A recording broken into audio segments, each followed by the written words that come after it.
എന്തുകൊണ്ട് രേണുസുതി ഇങ്ങനെ കളിക്കണം? കാരണം ലാലേട്ടന്മാർ ഇന്നലെ പറഞ്ഞത് രേണുസുതി മാത്രം വരെ നോക്കൂത്തി പോലെ കളിക്കുന്നു, CCTV പോലെ കളിക്കുന്നു. ഇതിനെ പറ്റി ചേച്ചിയോട് ചോദിക്കാം. ഞാൻ പറയാം, നിങ്ങൾ അത് ഡീറ്റെയിൽ ആയിട്ട് ഏഷ്യാനെറ്റിന്റെ താഴെ എഴുതി ചോദിക്കുമോ മുപ്പത്തി എന്താ അങ്ങനെ കളിക്കുന്നത്. എനിക്കറിയണമെങ്കിൽ ഒറ്റ വാക്ക് പോരാ, ഒറ്റ വാക്കിൽ പറയുമ്പോൾ അത് അവരെ ഇൻസൾട്ട് ചെയ്യുന്ന. രേണുസുതി എന്തുകൊണ്ട് അങ്ങനെ കളിക്കുന്നു? രേണുസുതിക്ക് ഒരുപാട് ഇതുണ്ട്. രേണുസുതി സാധാരണക്കാരിയിൽ നിന്നും സാധാരണക്കാരിയായിട്ടുള്ള ഒരാളാണ്. അപ്പം അതാണ് ഏറ്റവും വലിയ അതിനുള്ളൊരു മറുപടി എന്ന് പറഞ്ഞു കഴിഞ്ഞാൽ. കാരണം അവർക്കൊന്നും പറ്റിയൊരു സംഭവം അല്ല അത്. കാരണം അവരുടേതായ രീതിയിൽ അവർക്ക് വയ്യായികകളും കാര്യങ്ങളും ചില പ്രശ്നങ്ങളൊക്കെ കേൾക്കുമ്പോൾ ഉണ്ടാകുന്ന അവരുടെ ഭയങ്കരമായിട്ടുള്ള മാനസികാവസ്ഥ. ഞാൻ വിചാരിച്ചു ഞാനാണ് ഏറ്റവും വലിയ സാധാരണക്കാരി, എന്നെക്കാട്ടും സാധാരണക്കാരിയായിട്ടുള്ള ഒരാളാണ്. അപ്പം രേണുസുതിന്റെ ഞാൻ പറയില്ല, അതൊക്കെ ഞാൻ പറയുന്നത് ഓരോ വാക്ക് പറഞ്ഞു.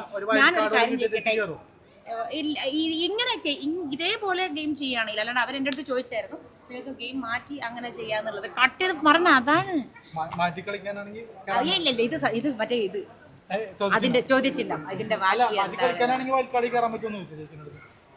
അല്ല, എനിക്ക് അത്യാവശ്യം ഞാൻ പറഞ്ഞില്ല, എനിക്കൊരു ആഗ്രഹം ഉണ്ടായിരുന്നു. ഞാൻ അന്ന് ലാലേട്ടനോട് പറഞ്ഞ ഒരു 10 പേര് കലാഭവൻ സരികൻ അറിയാം, ഒരു 20 പേരും കൂടെ അറിയണം. 20 അല്ല, ഇപ്പൊ 30-40 അറിഞ്ഞു എന്നുള്ളൊരു സന്തോഷത്തിലാണ്. അപ്പൊ ഇനിയും പോയിട്ട് വെറുതെ ചളക്കൊളാവണ്ട.